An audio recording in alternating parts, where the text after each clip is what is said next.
Good afternoon, everybody. So, as is our tradition, every February we have a Mariner preview. I noticed that spring training has started. Divish wrote about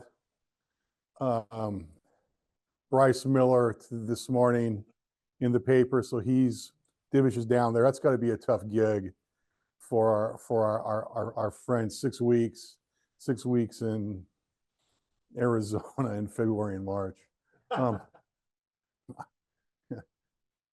We're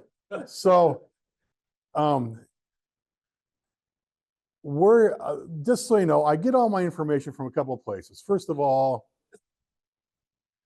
we all have issues with the internet. I understand the internet can be a terrible place, but we all know the best website on the entire internet is what?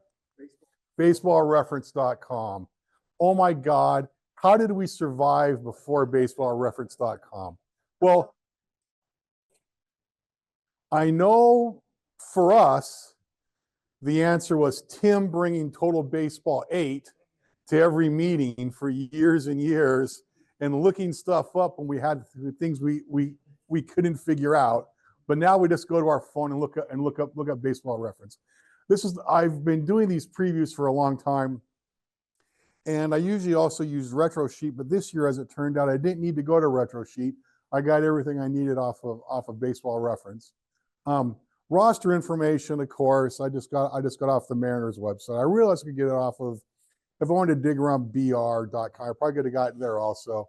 And then also, I've always been a big fan of the Lawman database because for those of you who don't know me, I'm a high school teacher. I teach mostly AP statistics. So I love it when I can get large data sets and start playing around with them in Excel. And that's what I did with the Lawman database. So I have to admit, I was stunned when I downloaded it last week. It hadn't been updated for 2024 yet. So that was kind of surprising. Okay. All right. So now, SABR owns the Lawman database now. Oh, do they? Okay.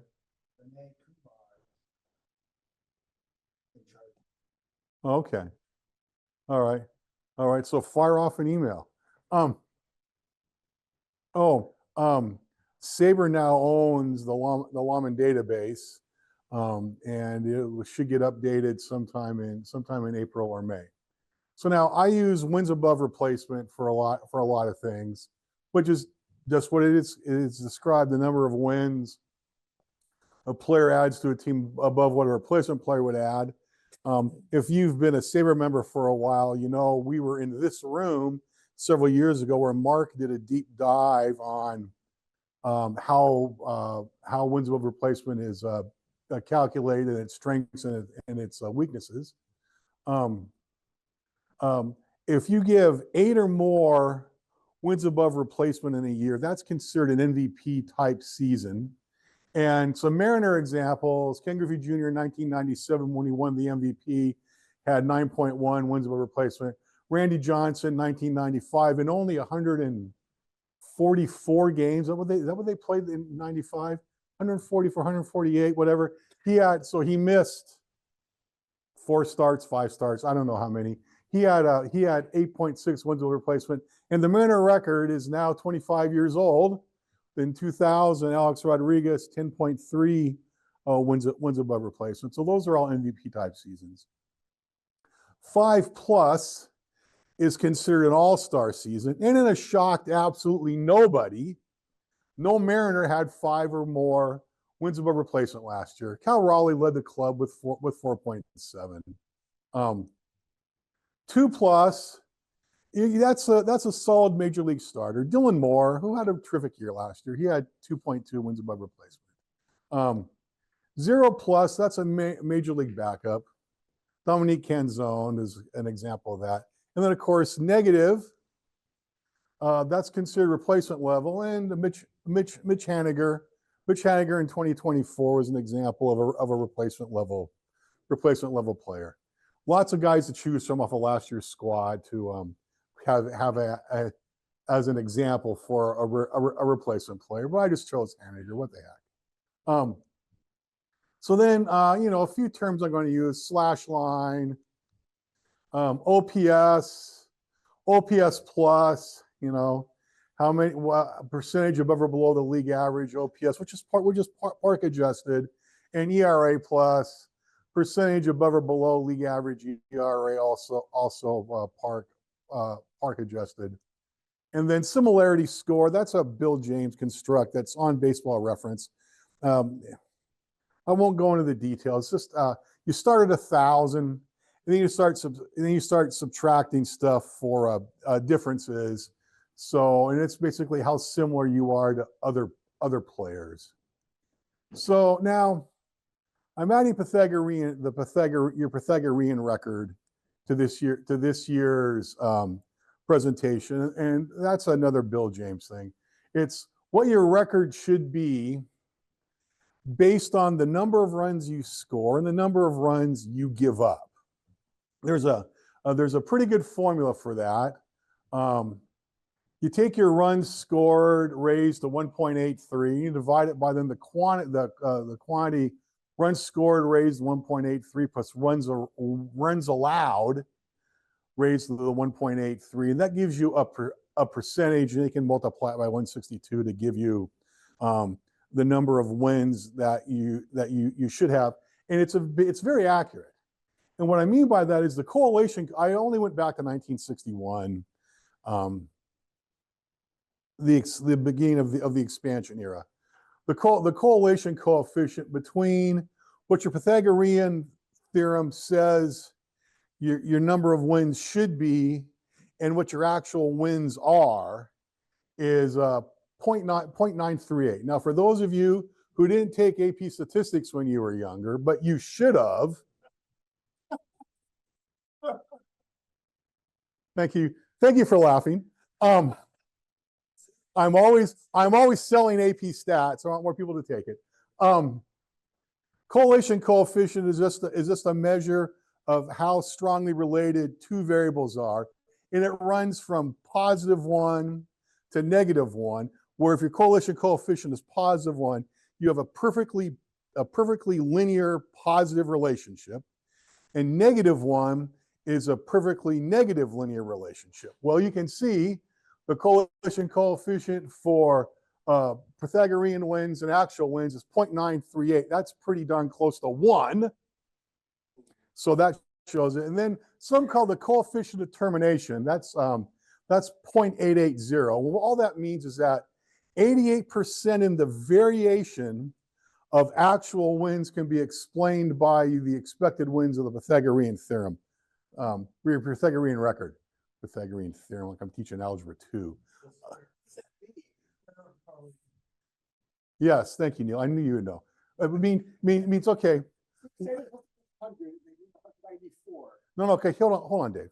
Okay, so I got a question about what does coefficient of determination mean, and that's a legitimate question. It means we have a strong linear relationship. We have a strong relationship between our expected wins and our actual wins, but it's not perfectly linear, right? There's some bouncing around, okay, above or below the line. Well, 88% of that variation is explained by what the Pythagorean theorem predicts it should be. So there's only a small amount of the variation between actual wins and expected wins that can't be explained by this formula. That's all I mean. It's a good question. Oh, it was, yeah. Well, and after 25 years of being a member, isn't every all-time chapter moment involve me? Yeah, well, that's not happening anytime soon. Okay, now look, here's a graph. So what I did is I downloaded all the information from 1961 to 2024, and I figured out how many wins above or below a team had in comparison to their Pythagorean record would predict, right? Okay, and you can see You don't need to be a statistician to know what this is called, right? Yeah, the bell-shaped curve on approximately normal distribution. There are 1,716 team seasons involved here. The mean, the average of all these is negative 0.05, which is essentially 0, which makes sense. That if it's a good model, you would expect the negatives and the positives to cancel each other out. Now, the standard deviation, that's a measure of variation. How spread out is your data? 3.972. Will anyone object if I say that's 4?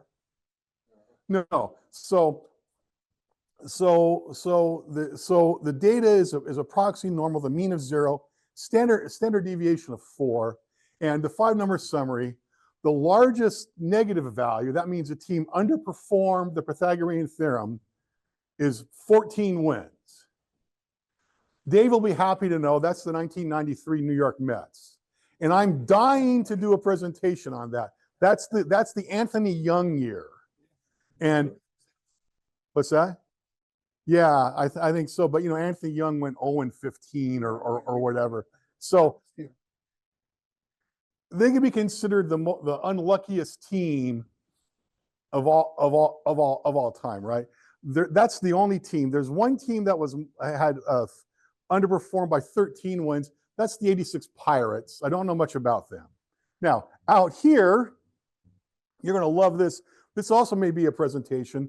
The largest team to overperform the Pythagorean is a team that won 14 more games than their runs allowed and runs scored said they should win.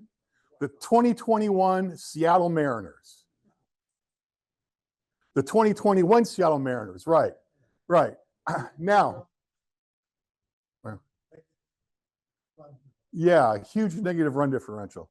So somewhere in there, they're just warning you guys, there's another presentation in there. And it really has something to do with the 2025 Mariners. I was just impressed at how nice it looked. And it's the 2021 Mariners, and it's the 93 Mets. So I knew I could make fun of Dave. So that's always one of my favorite things to do. Okay, so as of last Saturday, here's the 40-man roster for the Seattle Mariners. Take a look at it. I won't. Yeah.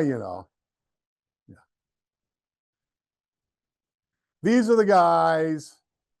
These are the guys we're going to be listening to Aaron Goldsmith and Angie Mentic talk to us about on Root Sports coming up here in the not too distant future. Yeah. Now, what they have is 22 pitchers, 2 catchers. They have no idea what to do with Mitch Garver, so they call him a designated hitter. 9 infielders and 6 outfielders. So the 40-man roster is full as of right now. Now, they also non-roster invitees as of last Saturday. Is this right here? I imagine a lot of these guys are going to be the Tacoma Rainiers. What's that? Or released? Yeah, sure. But now this here, there's 15 pitchers, 5 catchers, 7 infielders, 3 outfielders. So they have 30 guys. Now this is a mix of replacement players and some top prospects. Harry Ford's on there, Cole Emerson, Cole Young, Lazaro Montez. These are all guys the Mariners are pretty high on. And I will say, I'm going off on a tangent, which I've been known to do occasionally. I'm really curious what the path for Harry Ford is, because he's been a highly regarded prospect for 2 or 3 years. He had a great year in Arkansas at AA last year, which is where you put all your best prospects. What do they do with him? They're not going to bring him up to let him catch. Cal Raleigh still has 3 years to go before he's a free agent. Now, he fired Scott Boras, So now maybe the Mariners will be able to work some sort of deal like they worked with Julio, right? We buy out all this stuff for, we give you a 10-year deal. But the problem is that Cal Raleigh, I think this is his age 27 season. I think that's going to be this year. So he won't hit free agency until he's 30. And oh my goodness, do you really want to drop $150 million on a 8-year deal for a 30-year-old catcher? So what is he? 24. Okay. All right. So first base. First base.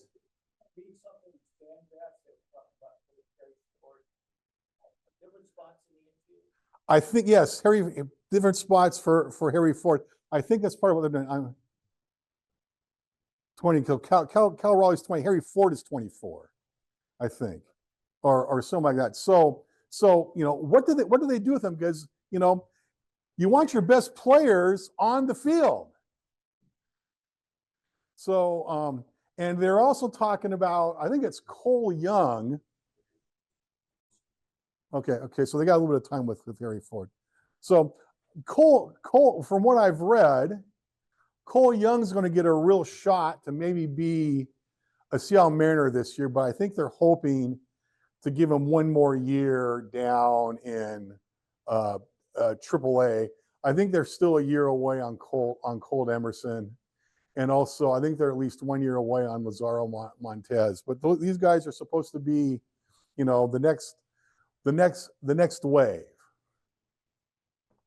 Okay, so this is something like I said, I've been doing this presentation for a long time. And one thing I've always tracked is the Mariners moved in the fences in 2013. And I thought it was a terrible idea because all it did is it meant that the other team was going to score more runs and hit more home runs than they already are. And this didn't line up as well as I wanted it to, but here's the run differential. Mariner runs minus opponents' runs. And you can see up to COVID, most years the opposing team scored more runs. And then over here, I didn't put a difference, but you can see most years the opponents hit more home runs than the Mariners did. Now, the last 3 years, as the Mariners have gotten some pretty darn good starting pitching, finally, we have a 3-year run where the Mariners are actually now scoring more runs at home than the opposing team is. And they've also, and last year for the first time they actually had a pretty substantial difference in the number of home runs they hit versus the number of home runs they allowed. Now, I'm going to put that to the fact that the Mariners have good pitching, not because the Mariner batters are mashing down the fences. In 81 games, they only hit 87 home runs at home. Not exactly the 97 Mariners hit 260 home runs or whatever it was. So no one, not making anyone forget those guys. But they seem to finally have a home field advantage. The fact that they've tailored their team to Safeco Field, which They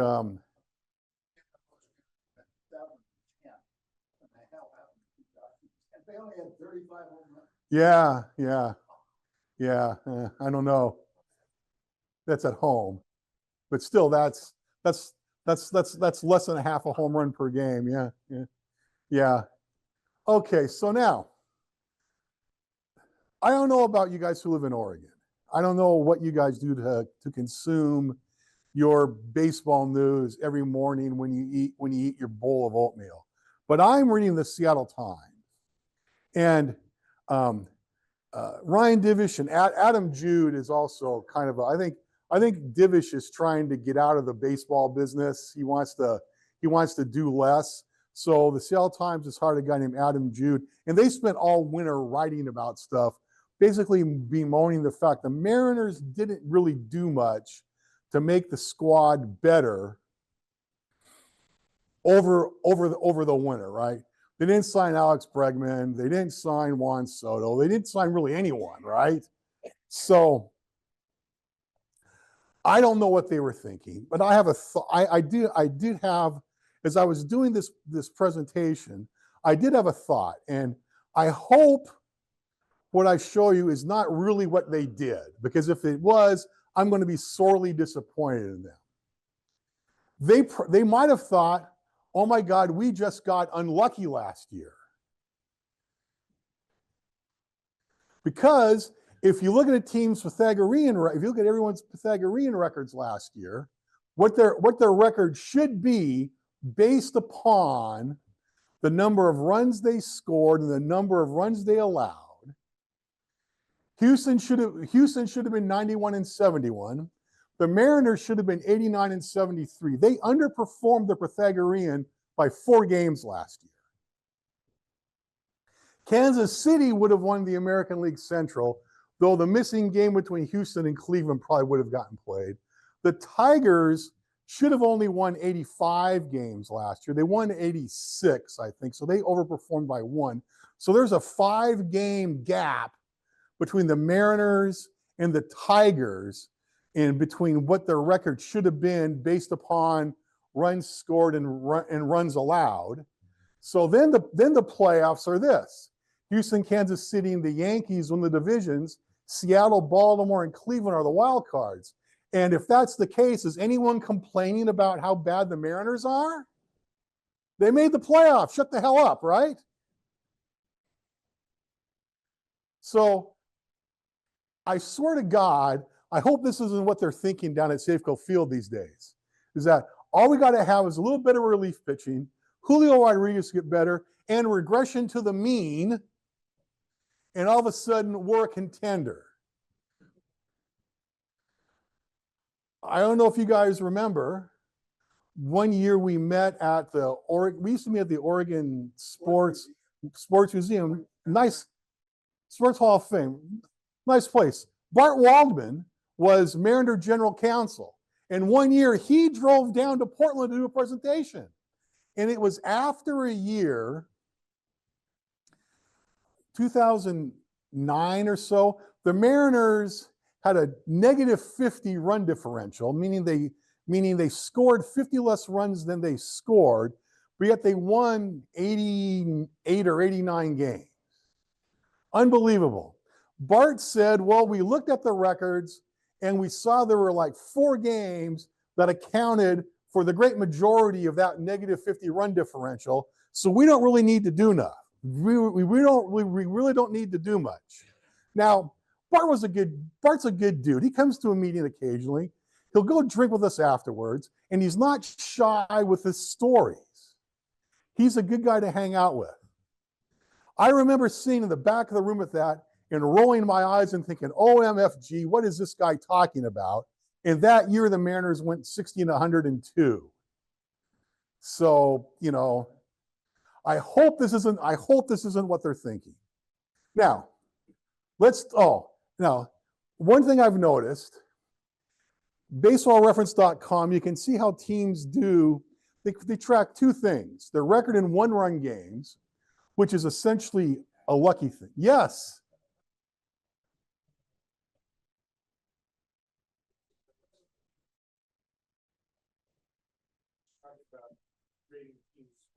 Yeah. And it's been, like you said, all summer, because I read the Times too, and they've been griping about, why are you doing it? Right? Seattle Sports, I listen to that. But Minnesota Twins were very comparable to the Mariners. Got some kind of a award from the Athletic for being smart enough not to do anything. They didn't need to. They're going to be able to, just like what you were talking about, Mariners time. Really interesting. They're praising the Twins, and they're just saying, we're stupid. Well, yeah, because, So there's an article in The Athletic about. I think the reason Twins don't really have a trader reputation. Yeah. like the Mariners do. Yeah. So Jerry DePoto didn't do any training. Yeah. You know, dump trade. Yeah. So what's wrong with it? I don't know. So the Athletic wrote an article praising the Twins for doing nothing over the winter, but ripping the Mariners for doing nothing over the winter. So hard to say what's going on. Okay, so now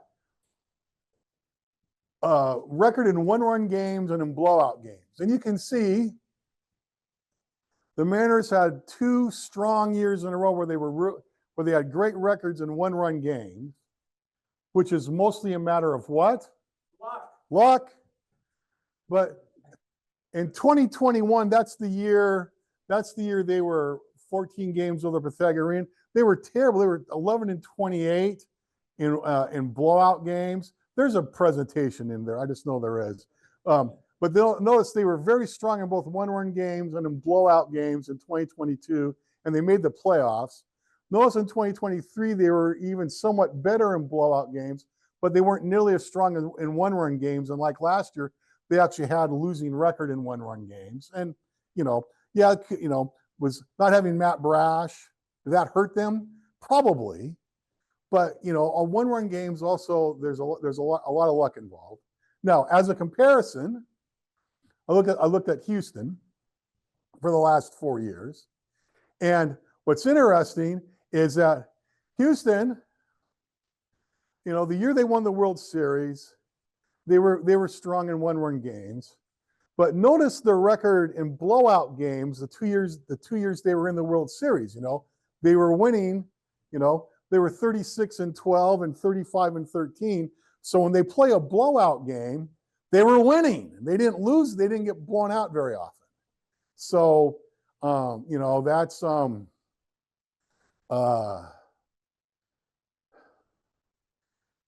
it isn't how you do in one-run games. It's how you do in all the other games that matter. Okay, now we don't know who that is, right? That's Julio. That's number 44. He's been good, but his OPS plus that's definitely a trend. That seems to be fine. I mean, it's still, I wouldn't mind having an OPS plus of 116. That's not so bad. It's not 130 or 147, but if it's 116, you're going to be able to play baseball for a long time and make a lot of money. Yeah. Well, then his wins above replacement, that's also going in the wrong direction. I know Julio played better after Service got fired and they hired Dan Wilson and brought in Edgar to be the batting coach. And Julio just praises Edgar to anyone who will listen. Does that really make a difference? I mean, well, I guess we'll find out this year. Edgar's not going to be the batting coach. He's got another director of hitting or something, and they hired Greg Jeffries to be Kevin Seitzer, right, to be the batting coach. So now, as a point of comparison, through age 23, Julio's most similar player is Jack Clark. That's 900, and their similarity score is 986. That's out of 1,000. So that's extremely, extremely similar. Now, the only problem with that, from my eyes, is that Ken Griffey Jr., through age 23, his most similar player was Mickey Mantle. Now, Jack Clark, a good player for a long time, but would you want to be compared to Jack Clark or Mickey Mantle?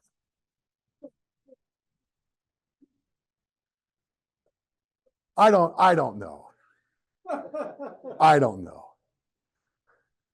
And I'm not saying Julio's not going to come storming back this year and be great and everything. I mean, that's not what I'm saying. It's just there's been a trend here the last couple of years. It'll be very interesting to follow. Julio starter April and May have not been his friends. So I guess on Memorial Day, and the Mariners will be 50 games into it on Memorial Day. How's Julio doing on Memorial Day? That'll be something to watch. Okay.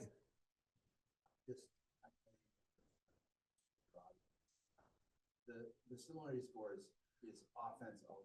Right. So yeah. If you have so I would argue that if you have a player that can hit like George, like Jack Clark, play center field. Oh yeah, but is it Mickey Mantle?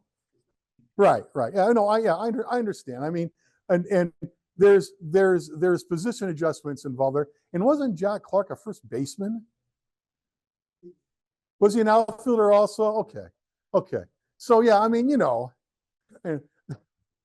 the only reason I put this up there is because it was Jack Clark and Mickey Mantle, and I thought I could get a laugh out of it.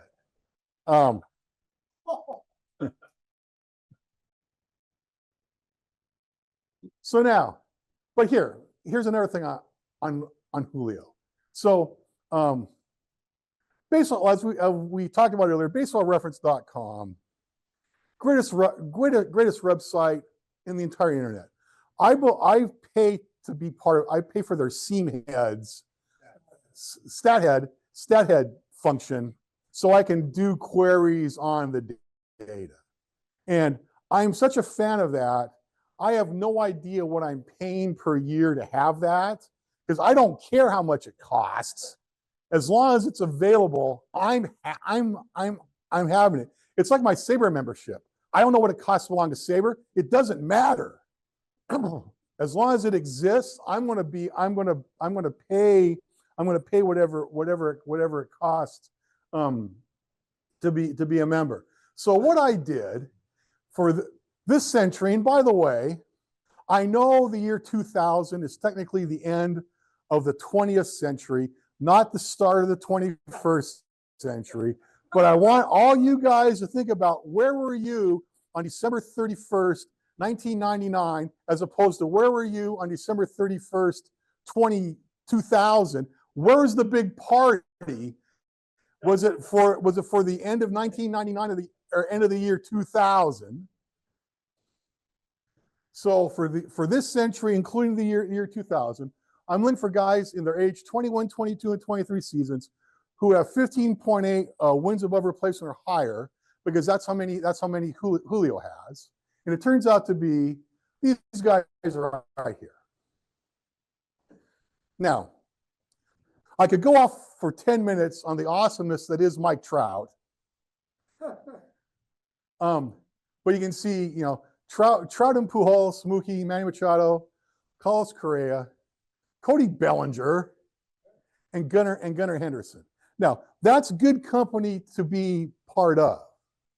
The only concern I have is when I did this presentation last year, I did ages 21 and 22 seasons and wins above replacement, I think, of 11 or greater, and it was only two guys, Trout and Pujols. So Julio didn't have as good of a year, and now his comparables have got, I'm okay with being compared to Mookie Betts and Manny Machado and stuff, but when it was only Trout and Pujols, we're talking about a generation. Those are probably the two best players of the 21st century. So, it's going to be a big year. It's going to be a big year for Julio. I hope he has a great year. Okay, now, a possible lineup. Please don't roll your eyes. Please don't tell me there's no way on God's green earth these are the guys the Mariners are going to play this year. I'm not really sure. And by the way, neither are you. Okay, so Cal Raleigh, Luke Raley, Dylan Moore, J.P. Crawford, Jorge Polanco, and actually a very good defensive outfielder, Arozarena, Julio Robles, and I put Haniger in as DH. I had Garver in there at DH. But then I read Haniger has a larger contract than Garver does. So given the Mariners' fiscal responsibility, Haniger probably does it over Garver. Now, the rotation, it was interesting. The Mariners listed Logan Gilbert over Luis Castillo. I don't know if that means anything. Probably not. But that's a really good rotation. And the thing is, part of the Mariners' success last year is because Wu missed 8 or 9 starts, but no one else missed much time. I think I read these 5 guys started 148 or 149, 162. Emerson Hancock started almost all the games that weren't done by these guys. And Hancock's a good guy to have. He'll eat innings and he'll give you league average pitching. And out of your 5th guy, that's actually pretty good. Those guys have got to stay healthy though. And then this here, I have no idea what that's going to actually look like on opening day. I just took a couple articles I read, the order in which the Mariner.com website listed these guys, and came up with 1, 2, 3, 4, 5, 6, 7 guys. But who knows, right? I mean, the Mariners probably don't know who's gonna be in the bullpen. Why are the 12 pitchers though? Is that rule now? 12 pitchers? No. I mean, you can have a 13, but I just did that. Then that leaves room for four utility. This lineup here leaves room for 4 utility players. And who those are going to be, I don't even know who's going to be the backup. The only other catcher on the 40-man is a guy named Blake Hunt. I don't think he's going to be the backup catcher. Garver, Jesus, that's a scary thought. Okay, so now, thank you for your time. Now, before we make our always very accurate predictions on how the Mariners are going to do, what questions do you have? What do you got? Why did they refuse to trade any of their starting pitchers? Why did they refuse to trade any of their starting pitching? Because they couldn't get anything of value in return. Right. No, not what they wanted. They were working some deal with the Red Sox to trade Castillo for like a 3rd baseman, but the Red Sox wanted the Mariners to take on some guy's contract that they weren't willing to do. Castillo was the only guy who they entertained any sort of trade talks for. There's no way Gilbert or Wu or Miller or Kirby we're going to get traded. That's no way in God's green earth they're giving up guys that good that are that cheap for that long of a time. I mean, unless the 24-year-old Mike Trout was going to be returned, right? And the 24-year-old Mike Trout's not showing up anytime soon. Yes.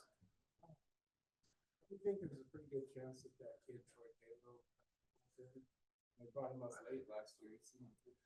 Troy Taylor in the bullpen. Yes, but I thought I read he's hurt. He's got a lat strain. So guys who were hurt. So where I don't know, and I don't know how hurt he is, but I think that's why. Financial situation. Yes.